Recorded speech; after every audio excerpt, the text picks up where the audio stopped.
संकट कुणाच्या वाट्याला नाही आहेत, दुःख कुणाच्या वाट्याला नाही आहे. जगात असा एक माणूस नाही की ज्याच्या वाट्याला संकट आलेलं नाही. जगात असा एक माणूस नसेल की ज्याच्या वाट्याला दुःख आलेलं नाही आहे. मग दुःखाचे क्षण बाजूला ठेवायचे, आनंदाचे 4 क्षण शोधायचे आणि त्यातून टिपकागदासारखा आनंद शोषून आम्हाला पुढे चालता येईल का, मला वाटतं याचा विचार व्हायला हवा. एका स्मशानभूमीवरती एक वाक्य लिहिलेलं होतं, मेरी मंजिल बस यही तक थी, मैंने आते आते जिंदगी गुजारली.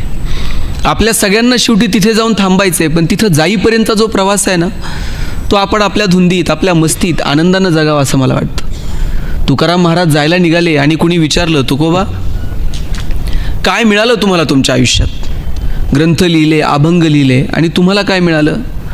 तुकाराम महाराज म्हटले, कौतुक वाटे झाली या वेचाची. जगाला काय वाटते मला माहीत नाही, पण आम्ही जे जगलो ना, आमच्या जगण्याचं आम्हाला मात्र कौतुक वाटते. जगाला आपल्या कार्याचा हिवा वाटेल की नाही मला माहीत नाही, जगाला आपल्या जगण्याचं कौतुक वाटेल की नाही मला माहीत नाही, पण किमान आपल्या जगण्याचं आपल्याला कौतुक वाटावं असं आपण जगतो का? हा प्रश्न आपण स्वतःला विचारला पाहिजे. छोट्या छोट्या गोष्टींमध्ये आपण इतके अडकून जातो, छोट्या छोट्या समस्यांमध्ये आपण इतके गुरफटून जातो की या समस्यांच्या पलीकडं भगवंतानं खूप सुंदर जग निर्माण केलं आहे. खूप चांगली माणसं तुमच्या माझ्या अवतीभोवती आहेत. दिवसभरातला एक प्रसंग असा काहीतरी घडतो की जो आमच्या मनाला नाही पटत आणि मग 24 तास आम्ही त्या प्रसंगाच्या अवतीभोवती फिरत राहतो. पण तो प्रसंग डावलून कितीतरी आनंदाचे क्षण येत असतात, पण त्यांच्याकडे मात्र आमचं लक्ष जात नाही. आम्हाला काय दिलं आहे यापेक्षा काय दिलं नाही, आम्हाला चांगलं काय पुढ्यात वाढून ठेवलं आहे यापेक्षा वाईट कोणत्या गोष्टी आमच्या आयुष्यात आल्यात याकडं आमचं जास्त लक्ष असतं. काल खरं तर सॅम बहादूर चित्रपट आलेला आहे, तुम्ही पाहिला की नाही मला माहीत नाही, पण मी तो चित्रपट पाहायला रात्री गेलो होतो. तो चित्रपट पाहून आल्यानंतर मला लक्षात आलं की या हुद्द्यावर किंवा अशा प्रकारच्या काही मोठ्या जबाबदाऱ्या जी माणसं सांभाळत असतात, या माणसांच्या आयुष्यातला एखादा निर्णय चुकला तर तो केवळ त्यांच्या व्यक्तिगत आयुष्यावर परिणाम करत नाही, तो त्यांच्या आजूबाजूच्या सगळ्या व्यवस्थेवरती, संपूर्ण देशावरती तो परिणाम करणारा असतो. आणि अशा परिस्थितीमध्ये ही माणसं किती संयमानं राहतात, अशा परिस्थितीमध्ये ही माणसं त्यांच्या व्यक्तिगत आयुष्यातल्या समस्यांना कशी सामोरे जातात. खरं तर मी तो चित्रपट पाहिल्यानंतर मला असं वाटलं की अरे काय सॅम बहादूर जे फील्ड मार्शल म्हणून ज्यांनी काम केलं आणि अगदी बांगलादेशच्या युद्धामध्ये असेल, पाकिस्तानच्या युद्धामध्ये असेल, भारताच्या सैन्याचं नेतृत्व केलं, हा माणूस काय वेड्यासारखं या माणसांनी समाजासाठी वाहून घेतलं, देशासाठी वाहून घेतलं. त्यामध्ये एक प्रसंग होता, त्या प्रसंगामध्ये त्यांचा एक ज्युनियर ऑफिसर त्याच्याही ज्युनियर एका ऑफिसरला त्यानं फक्त सॅल्यूट केला नाही म्हणून त्याला शिक्षा देतो. आणि शिक्षा काय असते, तू मला सॅल्यूट केला नाही, आता 1000 सॅल्यूट तू करायची. आणि तो 1000 सॅल्यूट करत असतो तिथे उभा. आणि तिथून सॅम बहादूर चाललेले असतात. त्यांनी विचारलं हे काय? त्याने की यानं मी सिनियर आहे आणि यानं मला सॅल्यूट केला नाही म्हणून मी त्याला शिक्षा केली आहे 1000 सॅल्यूट मारायची. सॅम बहादूर म्हटले अगदी शिस्त ही गरजेची आहे. आणि आर्मीमध्ये जर शिस्त नसेल तर काय, आर्मीमध्ये इतकीच शिस्त गरजेची आहे. त्यांनी सॅल्यूट केला नाही ना, 1000 सॅल्यूट त्यांना दिलेच पाहिजेत. पण त्याच्या पुढे जाऊन ते म्हटले की सॅल्यूटचा स्वीकारही सॅल्यूटनं करायचा असतो. तो 1000 सॅल्यूट करत होता, तर सॅम बहादूर यांनी त्यांच्या खालच्या ऑफिसरला आदेश दिला की त्याचा स्वीकार पण तू सॅल्यूटनं करायचा. आणि मग 1000 सॅल्यूट त्यालाही तो स्वीकार करूनच ते द्यावे लागले. आयुष्य हे असं आहे माहिती आहे का, म्हणजे मला वाटतं की, आणि ह्याचा पुढचा किस्सा मी सांगतो की सॅम बहादूर जेव्हा रिटायर्ड झाले आणि नंतर त्यांना फील्ड मार्शल म्हणून, म्हणजे फील्ड मार्शल कधीच रिटायर होत नाहीत, आयुष्याच्या शेवटच्या क्षणापर्यंत ते मैदानावरती राहतात. आणि ते एका हॉस्पिटलमध्ये ॲडमिट होते. आणि हॉस्पिटलमध्ये ॲडमिट असताना भारताचे राष्ट्रपती अब्दुल कलाम साहेब त्या दौऱ्यावर होते आणि त्यांना कळालं की सॅम बहादूर इथे ॲडमिट आहेत. त्यांना भेटायला म्हणून ते गेले. भेटायला गेल्यानंतर ते ज्या कॉटवरती होते त्या कॉटच्या शेजारी स्टूल टाकून कलाम साहेब तिथे बसले. त्यांच्यासोबत गप्पा मारल्या, अनेक गोष्टींवरती चर्चा केली. आणि जाताना कलाम साहेब म्हटले की सॅम बहादूरांना म्हटले की तुम्हाला काही तक्रार तर नाही आहे ना, इथे हॉस्पिटलमध्ये सगळ्या सुखसुविधा तुम्हाला आहेत ना, तुमची काही तक्रार असेल तर मला सांगा, मी माझ्या पद्धतीनं ती निवारण करायचा प्रयत्न करेल. आणि सॅम बहादूर म्हटले, हो मला एक तक्रार आहे. म्हटले, काय तक्रार आहे? मी असा बेडवरती पडलेलो आहे, उभा राहून फक्त या देशाच्या राष्ट्रपतीला सॅल्यूट करू शकत नाही, एवढीच तक्रार आहे फक्त, दुसरी तक्रार नाही. कलाम साहेबांनी हात हातात घेतला आणि त्या स्पर्शातून ते दोघं एकमेकांशी काय बोलले असतील ते बोलले. तसंच कॉटवर पडल्या पडल्या सॅम बहादूर यांनी राष्ट्रपतींना सॅल्यूट केला आणि पुढे जाताना म्हटले, माझी आणखी एक तक्रार आहे, माझी काही पेन्शन आणि काही गोष्टी अजून येणं बाकी आहे सरकारकडनं. आणि मग दिल्लीला गेल्यानंतर त्यांनी तात्काळ संरक्षण मंत्रालयाच्या सचिवांना तशा सूचना दिल्या की सॅम बहादूर यांचं काय पेन्शन वगैरे किंवा काय जो फरक असेल तो तात्काळ हे करा. आणि संरक्षण खात्याचे सचिव स्वतः 1.25 कोटी रुपयांचा तो चेक घेऊन सॅम बहादूर यांच्या हॉस्पिटलला गेले आणि काहीच दिवसांनंतर ती रक्कम आपल्या खात्यात आल्यानंतर सॅम बहादूर यांनी मिलिटरीचा जो फंड असतो त्या फंडला ती दान करून टाकली. काय माणसं जगतात होई. मला विशेष वाटतं या लोकांकडे बघितल्यानंतर. काय जगली ही माणसं. आपल्या आयुष्यात काय टेन्शन आहे तो. आपल्या मोबाईलची बॅटरी लो असणं हे आपल्याला खूप मोठं टेन्शन वाटतं. आणि या माणसांच्या आयुष्यातला एखादा निर्णय जर चुकला किंवा थोडा मागे पुढे झाला तर त्याचा परिणाम थेट देशावर होणार आहे. युद्धाचं नेतृत्व करणाऱ्या एखाद्या अधिकाऱ्याला त्यांच्या आयुष्यात त्यांनी घेतलेला एखादा निर्णय हा केवळ त्यांच्या व्यक्तिगत आयुष्यावर परिणाम करत नाही, तो संपूर्ण देशावरती परिणाम करतो. तरी कशी जगतात ही माणसं. मला वाटतं आपण या माणसांकडं डोळे विस्पारून बघितलं पाहिजे. अशा अनेक लोकांकडं आपण त्यांना अभ्यासलं पाहिजे, त्यांना वाचलं पाहिजे. ही माणसं कशी जगली हे बघितलं पाहिजे आणि आयुष्यातल्या छोट्या छोट्या गोष्टींचा आनंद घेऊन आम्हाला पुढे चालता येईल का, मला वाटतं याचा विचार केला पाहिजे. छोट्या छोट्या संकटांनी आम्ही गर्भगळीत होतो, छोट्या छोट्या गोष्टी आम्हाला क्लेशदायी ठरतात आणि मग आता जगण्यात काहीच उरलं नाही अशा आयुर्भावामध्ये आम्ही जगायला लागतो. संकट कुणाच्या वाट्याला नाही आहेत, दुःख कुणाच्या वाट्याला नाही आहे. जगात असा एक माणूस नाही की ज्याच्या वाट्याला संकट आलेलं नाही. जगात असा एक माणूस नसेल की ज्याच्या वाट्याला दुःख आलेलं नाही आहे. मग दुःखाचे क्षण बाजूला ठेवायचे, आनंदाचे 4 क्षण शोधायचे आणि त्यातून टिपकागदासारखा आनंद शोषून आम्हाला पुढे चालता येईल का, मला वाटतं याचा विचार व्हायला हवा. भगवान श्रीकृष्ण किती दुःख आलो. तुम्हाला मला दुःख कधी सुरू झाली? आपण जन्माला आल्यानंतर आपल्याला दुःख सुरू झाली. कृष्ण हे असं कॅरेक्टर आहे, जन्माला येण्याच्या अगोदरपासून संकट होतं. वाटच बघत होते कधी कृष्ण जन्माला येतोय आणि कधी आपण त्याला मारतोय. जन्माला आल्याबरोबर वडिलांनी उचललं आणि दुसऱ्याच्या घरी नेऊन ठेवलं. तिथे लहानाचे मोठे होत होते, 4 मित्र मिळाले, त्यांच्यासोबत लहानाचे मोठे होत होते. गोकुळ सोडावं लागलं आणि वृंदावनात जावं लागलं. वृंदावनात गेले, तिथे राधा भेटली. राधेला म्हणजे वृंदावन वगैरे सगळं सोडून पुन्हा मथुरेत जावं लागलं. काही दिवस मथुरेत रमला न रमला तर कृष्णाला मथुरा सोडावी लागली आणि तिकडे जाऊन त्यानं द्वारका वसवली. मथुरा सोडून कृष्ण गेला तर लोक त्याला रणछोडदास म्हटले. लोक म्हटले पळून गेला आम्हाला सोडून. जी द्वारका स्वतः कृष्णानं वसवली तीच द्वारका कृष्णाला अशी डोळ्या देखत बुडताना बघावी लागली. याच्यापेक्षा दुःख काय, याच्यापेक्षा संकट काय, याच्यापेक्षा निंदा काय, यापेक्षा अवहेलना काय. आणि एवढी सगळी अवहेलना, एवढंच सगळं दुःख वाट्याला येऊन सुद्धा कृष्णाला तुम्ही कधी टेन्शनमध्ये बघितलंय? काय बुवा आता काहीच उरलं नाही, गोकुळं गेलं, राधा गेली, वृंदावनं गेलं, मथुरा गेली, द्वारका बुडाली, आता काय करायचंय जगून. कृष्ण असं कधीच रडत बसत नाही. कृष्ण नाचतो, कृष्ण गातो, कृष्ण त्या गायींच्या मागे धावतो, गोपिकांसोबत रमतो, कृष्ण स्वतः बासरी वाजवतो. 2 शब्द आहेत बघा, एक आहे एंटरटेनमेंट आणि दुसरं आहे सेलिब्रेशन. एंटरटेनमेंट म्हणजे तिकीट काढायचं आणि पिक्चर बघायचा, आणि सेलिब्रेशन म्हणजे आपण आपल्या जगण्याचा उत्सव करायचा. आपण आपल्या जगण्याचा उत्सव केला पाहिजे. कृष्ण असं म्हणत नाही, ए तू बासरी वाजव मी ऐकतो. कृष्ण म्हणतो का तुम्ही नाचा मी बघतो? कृष्ण स्वतः नाचतो, कृष्ण बासरी वाजवतो, कृष्ण त्या गायींच्या मागे धावतो, आयुष्यात संघर्ष करतो, त्या संघर्षाचीही मजा घेतो. एरवी सगळीकडे इंद्राची पूजा सुरू होती, पण अशाही परिस्थितीमध्ये अरे इंद्राची पूजा काय करताय, निसर्गाची त्या गोवर्धनाची पूजा करा म्हणून काहीतरी परिवर्तनाची नांदी टाकतो. यमुनेचा डोह आता दूषित होत चाललाय. अशा वेळेला तिथल्या त्या सापाला, नागाला जे काही प्रतीक असतील, ती नदी स्वच्छ असली पाहिजे, सुंदर असली पाहिजे, प्रदूषणमुक्त असली पाहिजे, याच्यासाठी तो बंड करतो. सगळ्या जाती धर्माच्या पोरांना एकत्र करून काला करून खातो. मला वाटतं या नजरेतनं आम्ही आमच्या हिरोंना बघणार आहोत की नाही. आपल्याला आवश्यकता नाही आहे की आपण आपल्या पोरांना कार्टूनमधला स्पायडरमॅन दाखवावा. चला टाइमपास म्हणून बघतही असतील. पण आपल्यासमोर किती हिरो आहेत. आपल्यासमोर राम आहे, आपल्यासमोर कृष्ण आहे, आपल्यासमोर ज्ञानोबा आहेत, आपल्यासमोर तुकोबा आहेत, आपल्यासमोर शिवाजी महाराज आहेत, आपल्यासमोर संभाजीराजे आहेत. असे असंख्य हिरो तुमच्या माझ्या समोर आहेत. आणि मग हे हिरो, हे कॅरेक्टर आम्ही आमच्या लेकरांच्या समोर ठेवणार आहोत का? जेणेकरून त्यांना संघर्षातली गंमत कळेल, संघर्षातली मजा, संघर्षातला आनंद शोधता येईल आणि मग आपल्याला आपलं जगणं सुंदर करता येईल.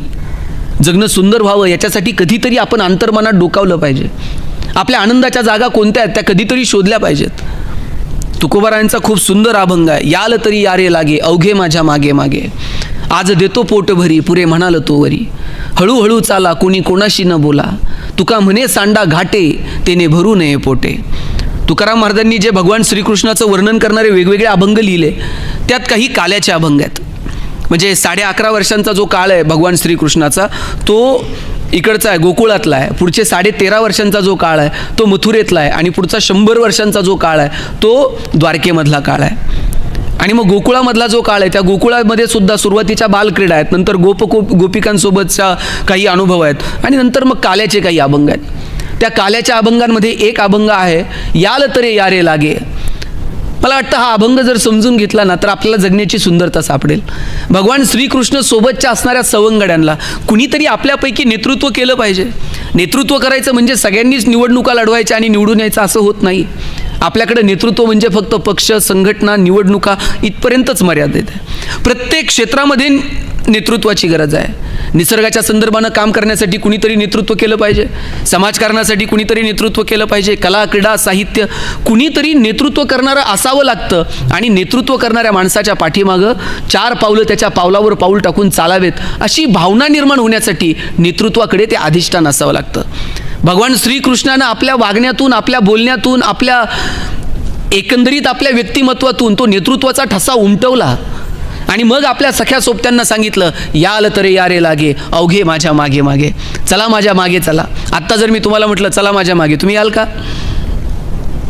किती जण येतील? ते म्हणतील काय बाबा याच्या कुठून आधी लागता, कुठे न्यायचं आहे काय कोणास ठाऊक. आणि मी जर पुढे म्हटलं चला जेवायला जायचं आहे, किती जण येतील? थोडेफार येतील. बाकीचे म्हणतील जेवायला नेते म्हणजे याचा काहीतरी स्वार्थ दिसतोय. पण मी जर म्हटलं भरपेट जेवण देणार आहे, पुरे म्हणाल तोपर्यंत देणार आहे आणि ज्याला यायचंय तेच या, मग मात्र सगळे येतील.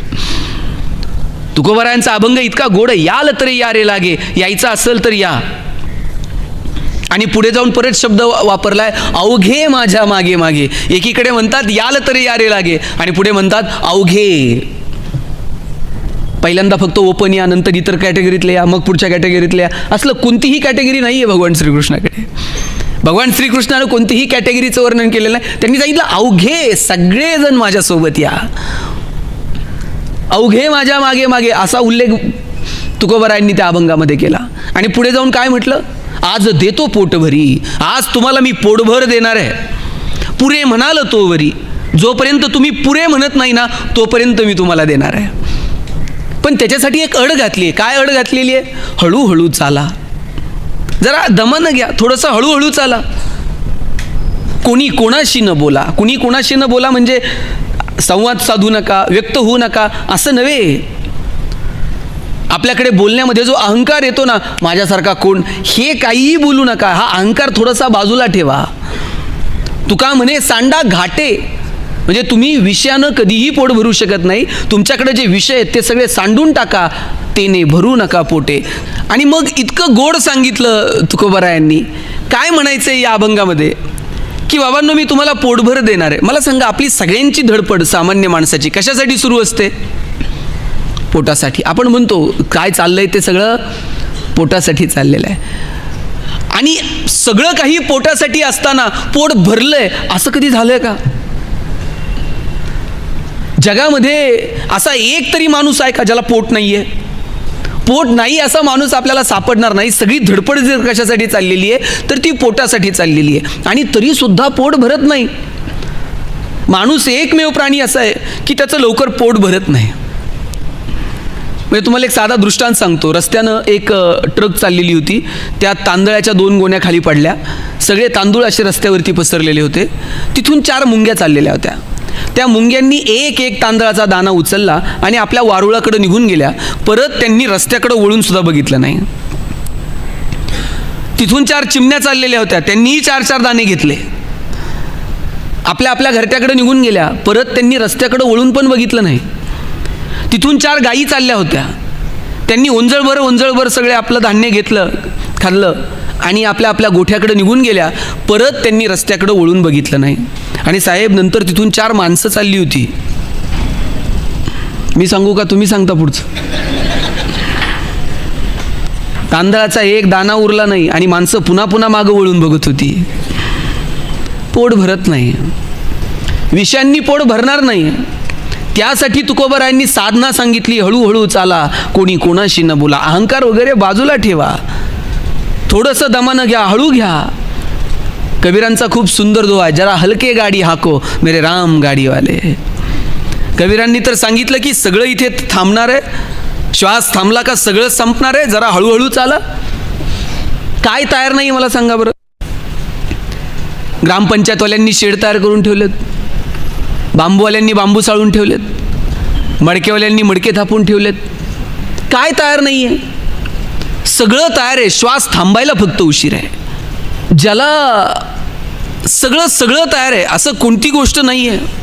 ज्या दिवशी श्वास थांबेल त्या दिवशी सगळं संपलं. मला वाटतं श्वास थांबायच्या आत आम्हाला जगण्याचा आनंद घेता येईल का? श्वास थांबल्यानंतर जगण्याची कोणतीही संधी उपलब्ध नाही. कबीरांनी तर सांगितलं, श्वास थांबला का 4 जण येतील, उचलतील, घेऊन जातील आणि मग फूक दिनी जैसे होली, जशी होळी पेटवतात ना तितक्या सहजतेनं पेटून टाकतील. देश देश के वैद्य बुलाए, लाए जड़ी और बूटी, जड़ी बूटी तेरे काम ना आए, जब राम के घर की खुटी, जरा हलके गाडी हाको मेरे राम गाडीवाले. काय लिहिलंय कबीरांनी? कबीर सांगतात, वरतून एकदा निरोप आला का मग काही चालत नाही, आपल्याला इथून निघावं लागतं.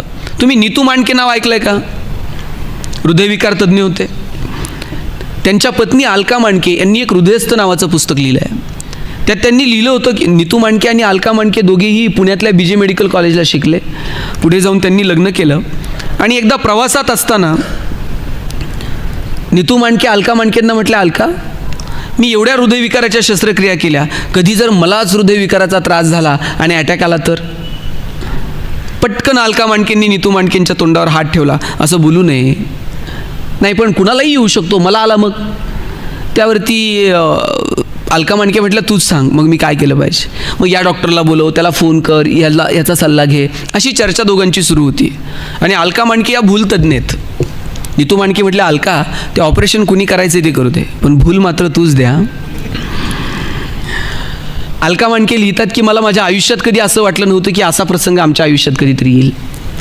नीतू मांडके एक दिवशी प्रवासात होते आणि प्रवासात असताना अचानक नीतू मांडकेंचा फोन आला, अलका, छातीमध्ये कळ आली आहे, मला हृदयविकाराचा झटका आला आहे, मी जवळच असणाऱ्या हिंदुजा हॉस्पिटलला ॲडमिट होतो आहे, तू असशील तिथून पटकन हिंदुजाला ये. नीतू मांडके गाडी चालवत त्या हिंदुजापर्यंत पोहोचले, गाडीतनं खाली उतरले, त्या वॉचमॅनच्या खांद्यावरती हात ठेवला आणि सांगितलं, मी नीतू मांडके, पटकन स्ट्रेचर बोलव आणि मला त्या ICUपर्यंत घेऊन जा. ICUमध्ये नेलं. स्वतः नीतू मांडके, ज्यांनी 10,000पेक्षा जास्त शस्त्रक्रिया केल्या. बाळासाहेब ठाकरेंवरती शस्त्रक्रिया करायची वेळ आली तर नीतू मांडकेंनीच ती शस्त्रक्रिया केली. ते नीतू मांडके स्ट्रेचरवरती लहान मुलासारखे पडून होते. तितक्यात अलका मांडके आल्या. अलका मांडके आल्या तशाच नीतू मांडकेंच्या जवळ गेल्या. नीतू मांडकेंनी अलका मांडकेंचा हात हातात घेतला आणि म्हटलं, अलका, यातून मी वाचेल असं मला आता वाटत नाही. ठरल्याप्रमाणे अलका मांडकेंनीच भूल दिली. ऑपरेशनची तयारी झाली, ऑपरेशन झालं. पुढचे 3 दिवस सगळे डॉक्टर, जगभरातले डॉक्टर फोन करत होते. सगळेजण काय करावं काय नाही याच्यावरती चर्चा करत होते.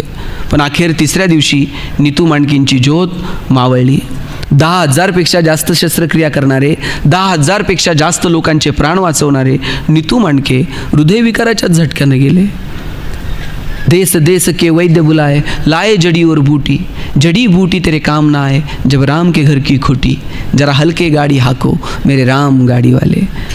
7 फेरे घेतो आपण लग्नात आणि त्या दिवशी आपण शपथ घेतो की पुढचे 7 जन्म आम्ही सोबत राहणार आहोत. आपल्याला माहीत आहे का दोन जोडीदारांपैकी आपल्या कोण मागे थांबेल, कोण पुढे निघून जाईल, कुणाची सोबत किती दिवस आहे आपल्याला माहीतही नसतं. जोडीदार निघून गेला की मग राहिलेला जोडीदार रडतो, दुःख व्यक्त करतो. कबीर म्हणतात, बिलग बिलग कर तिरिया रोवे, बिछड़ गई मेरी जोड़ी. बिलग बिलग कर तिरिया रोवे, बिछड़ गई मेरी जोड़ी. कहत कबीर सुनो भाई साधो, जिन जोडी उन तोडी. ज्यानं जोडली त्यानं तोडली. आपण मालक नाही होत. आपल्याला एक पात्र मिळालेलं आहे, ते पात्र आनंदानं जगायचं. आयुष्यातल्या आनंदाच्या जागा आहेत ना, ठरवता आल्या पाहिजेत. पण आपण नको त्या गोष्टींना महत्त्व देतो आणि जवळच्या आपल्या आयुष्यात आनंद निर्माण करणाऱ्या गोष्टींकडे आपण कमालीचं दुर्लक्ष करतो. पद, प्रतिष्ठा, अमुक तमुक या गोष्टींना महत्त्व नाही असं नाही आहे, पण त्याला गरजेपेक्षाही आपण इतकं महत्त्व देऊन टाकलं आहे. त्याच्या तुलनेमध्ये मैत्री, संबंध, चांगुलपणा, मदतीची भावना या भावनांना मात्र आपण महत्त्व देत नाही. परवाच मी एक आर्टिकल वाचलं. त्यात त्या लेखकानं असं लिहिलं होतं की मला स्वप्न पडलं की एका मोठ्या मॉलमध्ये मी खरेदीला गेलो आहे आणि खरेदीला गेल्यानंतर मला काय खरेदी करायचं होतं, मला हातमोजे आणि टाय खरेदी करायचा होता. हातमोज्यांची किंमत बघितली तर 12,000 रुपये होती आणि टायची किंमत 16,000 रुपये होती. अरे च्छा, म्हटलं 8,000 रुपयाला हातमोजे, 16,000 रुपयाला टाय, काय किमती आहेत. आणि म्हणून मी ते खरेदी न करता पुढे चालायला लागलो. पुढे काही गोष्टींच्या मी किमती बघितल्या तर एका नामांकित कंपनीचं घड्याळ फक्त 250 रुपयाला होतं आणि हिऱ्यांची अंगठी फक्त 500 रुपयाला होती. मी त्या विक्रेत्याला विचारलं, इकडं हातमोजे 8,000 रुपयाला आहे आणि हिऱ्याची अंगठी 500 रुपयाला आहे, हा असला कसला मॉल आहे. तेव्हा त्यानं सांगितलं, काल रात्री कुणीतरी मॉलमध्ये शिरलं होतं आणि त्यानं सगळ्या किमती आहेत ना, सगळे प्राईस टॅग बदलून टाकलेत. याची किंमत त्याला चिटकवली, त्याची किंमत याला चिटकवली आहे. आपलंही अगदी तसंच झालं आहे. कुणीतरी आपल्यात शिरलं आहे आणि त्याने सगळे प्राईस टॅग बदलून टाकलेत. चांगुलपणा, मैत्री, संबंध, मदतीची भावना, निसर्ग, समाज या गोष्टींना अनन्यसाधारण महत्त्व आहे, पण त्याच्या किमती आपण अगदी कमी करून टाकल्या. आणि ज्या गोष्टींना खरं तर फारशी किंमत द्यायला नको त्या गोष्टींना मात्र आपण एवढे प्राईस टॅग चिटकून टाकले की त्या गोष्टी मिळवण्याच्या नादात आयुष्य कधी सरून जातं, कधी संपून जातं हे मात्र कळत नाही. आणि मग शेवटच्या टप्प्यावर असताना कळतं, अरेच्छा, ज्या गोष्टीची फारशी आवश्यकता नव्हती ती गोष्ट मिळवण्यासाठी आपण अख्खं आयुष्य वाया घातलं. आणि म्हणून अंतर्मनात कधीतरी डोकवायला हवं की आपल्या आनंदाच्या जागा कोणत्या आहेत. मुळात मन ही संकल्पनाच आपल्यावरती अधिराज्य गाजवते. आपलं मन ठरवतं. असं म्हणतात की माणूस अगोदर मनात हारतो आणि मग रणांगणात हारतो. माणूस पहिल्यांदा मनात जिंकतो आणि मग रणांगणामध्ये जिंकतो. सुख, दुःख या सगळ्या संकल्पना मनाशी संबंधित आहेत. साधू संतांनी, अनेक विद्वान लोकांनी, अनेक तज्ज्ञांनी मनावरती भाष्य केलं आणि सांगितलं, या चंचल मनाला जर तुम्हाला स्थिर करता आलं तर आनंदाच्या जागा सापडतील. सुखाची व्याख्या करताना ज्ञानोबारायांना सांगावं लागलं, किंबहुना सोये जीव आत्मयाचे आहे, तेथ जे होय त्या नाम सुख. ज्ञानोबांनी सांगितलं, आत्म्याशी जे संबंधित आहे ना त्याला सुख म्हणावं. आम्ही आत्म्याशी संबंधित गोष्टींना सुख समजण्याऐवजी आम्ही साधनांमध्ये सुख शोधायला लागलो. साधनांनी माणसाचं आयुष्य सोपं होईल, साधनांनी माणसाचं आयुष्य सुलभ होईल, पण साधनांनी माणसाचं आयुष्य सुखी होईलच याची मात्र खात्री देता येत नाही. आणि सुख, आनंद या संकल्पना निवळ जर साधनांशी संबंधित असत्या ना, जगातली सगळी श्रीमंत माणसं सुखी झाली असती आणि गरिबाच्या वाट्याला सुख आलं नसतं. पण केवळ पैशांवरती, केवळ साधनांवरती सुख मिळवता येत नाही. आणि म्हणून आपण अंतर्मनात डोकवायला हवं. ज्ञानोबारायांचाच खूप सुंदर अभंग आहे, ऋणू झुनू रे भ्रमरा, सांडी तो अवगुणू रे भ्रमरा. ज्ञानोबांनी भ्रमर ही संकल्पना मनासाठी वापरलेली आहे आणि मनाला म्हणजेच भ्रमराला सांगितलंय, बाबा रे, तू इकडे तिकडे जे फिरतोय ना, थोडासा स्थिर हो. ऋणू झुनू रे भ्रमरा, सांडी तू अवगुणू. तुमच्यामध्ये जे अवगुण आहेत ते एकदाचे सांडून टाका आणि जायचं कुठे? चरण कमळ दळू रे भ्रमरा. स्थिर व्हायचं, पण कुठे व्हायचं? चरण कमळ दळू. ज्ञानोबारायांनी सांगितलं, तुम्हाला संतांच्या चरणाजवळच जाऊन तुम्हाला स्थिर व्हावं लागेल तर तुम्हाला ते आत्मिक सुख मिळू शकेल. म्हणून सुख ही अंतर्मनाची कॅरेक्टरिस्टिक आहे. म्हणून मनाकडे थोडंसं लक्ष देता येईल का? मन इतकं कमालीचं चंचल आहे, ते 1 मिनिट स्थिर राहत नाही आणि कितीही स्थिर करायचा प्रयत्न केला तर पुन्हा पुन्हा आपण नको त्या गोष्टींच्या भोवती घुटमळत राहतो. बरं, माणसाला ठाऊक आहे की आत डोकावलं तरच सुख मिळेल, पण तरीसुद्धा तो आत का डोकावत नाही माहीत आहे? तो घाबरतो आत डोकवायला. माणसाला वाटतं नाही सांगलीत तर कोल्हापुरात तर मिळतंय, नाही कोल्हापुरात तर पुण्याला तर मिळेल, नाही पुण्यात तर मुंबईत तर सुख सापडेल. तो बाहेर फिरत राहतो, बाहेर त्याच्यासमोर अनेक ऑप्शन आहेत, पण आत डोकावलं आणि नाही सापडलं मग तर संपलंच की सगळं. एक प्रवासी रेल्वेतनं खाली उतरला आणि TCनं तिकीट विचारलं. त्यानं पॅन्टच्या उजव्या खिशात बघितलं, डाव्या खिशात बघितलं, मागचे दोन्ही खिसे बघितले, चारही खिसे उलटे पालटे करून 10 वेळा चेक केले, पण तिकीट काय सापडत नव्हतं. जवळचा माणूस म्हटला, तुम्ही फक्त पॅन्टचे खिसे बघितलेत, शर्टचा बघा की. तुम्हाला म्हटलं माहीत आहे माझा शर्टचा खिसा बघायचा राहिला आहे, पण त्यात नाही भेटलं, मग तर संपलंच की. त्यात भेटलं नाही तर काय. माणसाला माहीत आहे की बाहेर नाही सापडत आहे, पण तरीसुद्धा त्याला अनेक ऑप्शन आहेत म्हणून तो इथे तिथे तिथे तिथे करत शोधत राहतो. पण त्यानं एकदाचं धाडस दाखवायला हवं आणि अंतर्मनात कधीतरी डोकवायला हवं. पुराणातल्या अनेक कथा मला ऐकायला आवडतात. माझे आजोबा मी रात्र दोघं एकमेकांशी गप्पा मारायचो आणि पुराणातल्या त्या अनेक गोष्टी कथा मला सांगायच्या. आता आपण त्या कथांची आपण काय करतो, गोष्टीतल्या त्या दृष्टांताची चिकित्सा करत बसतो. चिकित्सा करायची असते पण ती अंतिम सिद्धांताची करायची असते. आपण त्यातली जे दृष्टांत आहेत त्याची चिकित्सा करतो. दृष्टांताची चिकित्सा न करता सिद्धांताची चिकित्सा करायची असते. आजोबा मला एक गोष्ट सांगायची की ब्रह्मदेवानं सृष्टी निर्माण केली आणि सृष्टी निर्माण केल्यानंतर ब्रह्मदेव आनंदानं त्या सगळ्या सृष्टीकडे बघायला लागले. पण सृष्टी इतकी सुंदर होती, 2 डोळ्यांनी ती बघणार तरी किती. त्यांनी आणखी एक डोकं तयार केलं आणि मग 4 डोळ्यांनी बघायला लागले. 4 डोळ्यांनी ही पाहून होत नाहीये, आणखी एक डोकं 4 डोके तयार केले. शेवटी 5वंही केलं. 4 डोके आणि 5वं मुकुटासारखं एक डोकं केलं आणि 5 डोक्यांमधून त्या डोळ्यांमधून ते सृष्टीकडे बघायला लागले. आणि भगवान शंकरानं ज्यावेळेस डोळे उघडल्यानंतर बघतायत तर आजूबाजूची ही सगळी सृष्टी. आणि त्यांना कळालं की ही ब्रह्मानं सृष्टी निर्माण केली आहे. आणि ब्रह्माकडे बघितलं तर ब्रह्मा हसतायत, आनंदानं सृष्टीकडे बघतायत. भगवान शंकरानं जेव्हा सृष्टीकडे बघितलं, प्रचंड दुःख आहे, प्रचंड संघर्ष आहे. आणि मग हे सगळं दुःख, हे सगळं संघर्ष बघून ब्रह्माला नेमका आनंद होतोय कसला. आणि मग त्या रागामध्ये भगवान शंकरानं 5वं जे डोकं होतं ब्रह्माचं ते उडून दिलं रागाच्या भरात. आणि मग ब्रह्मानं विचारलं की तुम्ही हे का केलं, तुम्ही मला माझं हे 5वं डोकं का उडलं. म्हणजे तुला नेमका आनंद होतोय कसला, एवढं सगळं दुःख आणि एवढं सगळं तू बघून हसतोय कशासाठी. तेव्हा ब्रह्मानं सांगितलं, मी फक्त सृष्टी निर्माण केली आहे, मी ना आनंद निर्माण केला आहे ना मी दुःख निर्माण केलं आहे. मी फक्त सृष्टी निर्माण केली आणि निरागसपणे मी त्या सृष्टीकडे बघतोय. आनंद दुःख ह्या त्या लोकांच्या मनाच्या पटलावरती उमटणाऱ्या रेषा ह्या त्यांच्या कर्मानं उमटतात आणि त्यांनी ते सुख किंवा दुःख निर्माण केलं आहे. भगवान शंकरानं विचारलं, मन सुद्धा तूच तयार केलं की. मग ब्रह्म सांगतात की ते मन जरी मी तयार केलेलं असलं तरी त्या मनाला सुद्धा कोणतेही गुण नाही आहेत. त्या मनावरती उमटणारी सुख किंवा दुःखाची भावना ही त्या व्यक्तीच्या कर्मानुसार उमटते. आणि म्हणून मी निरागसपणे फक्त या सृष्टीकडे बघतोय. मी ना सुख निर्माण केलंय, मी ना दुःख निर्माण केलंय. त्यांच्या मनाच्या आणि त्यांच्या कर्तृत्वावरती ते सुख दुःख आनंद हे सगळं ठरतं. आणि हे जर बघायचं असेल तर भगवान शंकरांना सांगितलं, तुम्हीही डोळे बंद करा. भगवान शंकर ध्यानस्थ झाले आणि मग कळालं की सुख बाहेर नाही आहे, आनंद बाहेर नाही आहे, तो आत दडलेला आहे. आणि भगवान शंकरांना एवढा आनंद झाला की त्या आनंदात ते नाचायला लागले. आणि ते इतके नाचत होते, ठराविक वेळेनंतर त्यांना कळालं आनंद व्यक्त करायला नाचायची सुद्धा गरज नाही आहे. आणि शंकर भगवानांनी परत डोळे बंद केले.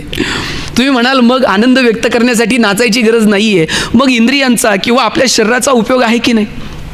इंद्रिय मन तारतम्य ठेवून आपल्याला त्या पातळीवरती, इंद्रियांना मर्यादा आहेत, मन अमर्याद आहे.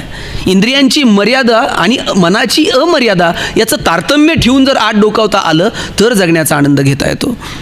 भगवंतानं आपल्याला माणूस म्हणून जन्माला घातलं, आपली काही कर्तव्य आहेत, आपल्या काही इंद्रियांचे आनंद असतील. पण त्याचबरोबरीनं मला सांगा, नाचणार किती वेळ आहात तुम्ही. 24 तास तर तुम्ही नाचू शकणार नाही आहेत आनंदामध्ये. पण त्या नाचण्याचा आनंद जो मनावरती उमटतो तो मात्र चिरकाळ टिकणार आहे. अश्रू किती वेळ ढाळणार आहात, डोळे थकून जातील, पण त्या अश्रूंचे ओघळ जे मनापर्यंत येतात ना ते मात्र टिकतात. म्हणून इंद्रियांपासून मिळालेलं दुःख किती वेळ मनाच्या पटलावरती ठेवायचं आणि इंद्रियांपासून मिळालेले आनंद किती वेळ मनाच्या पटलावरती ठेवायचे याचं तारतम्य जमलं पाहिजे. हे तारतम्य ज्यांना जमतं ती माणसं स्थितप्रज्ञ किंवा संतत्वाकडे गेली. आपण तर सामान्य माणसं आहोत. मग सामान्य माणसाच्या काय आनंदाच्या संकल्पना आहेत. मला वाटतं सामान्य माणूस म्हणून आम्हाला आमच्या किमान काहीतरी आनंदाच्या जागा कळाल्या पाहिजेत. पण आमचा आनंद जेव्हा इतरांच्या क्रियेप्रतिक्रियेवरती अवलंबून राहतो त्यावेळेस मग आमचा आनंदही आमचा उरत नाही आणि आमचं दुःखही आमचं उरत नाही. गडबड कुठे झाली आहे माहिती आहे का? खरं तर आनंद दुःख आपलं आपलं ठरतं, पण आपला आनंद आणि आपलं दुःख हे सुद्धा आपलं राहिलेलं नाही.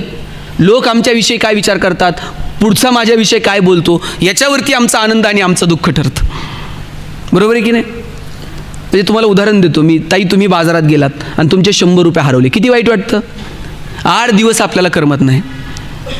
घरी आल्यानंतर गल्लीतल्या सगळ्या बायका गोळा करून आपण त्यांना सांगतो, बाई बाजारात गेलते, 100 पडले, कसे साठवले होते माझं मला माहीत, परवा शर्ट धुताना त्यांच्या खिशात 50 सापडले होते, असं करून करून कुठं आत्ता 100 झालते. बरं, एवढं म्हणून थांबत नाही, पुढं म्हणणार कुणाला सापडले असले तर सापडू, त्याला पचायचेच नाहीत. किती दुःख आहे. बरं, हे दुःख साहेब फार वेळ नाही, हे फार वेळ नाही टिकत. त्यातल्या एखाद्या मैत्रिणीने फक्त म्हणलं पाहिजे, बाई तुझे तर 100 गेले, परवा माझे 500 पडले ग. हिला इतकं बरं वाटतंय ना, तिला वाटतं आपले तर 100 गेले, हिचे 500 गेले, जाऊ दे बरं. आपला आनंदही आपला राहिलेला नाही आहे आणि आपलं दुःखही आपलं राहिलेलं नाही.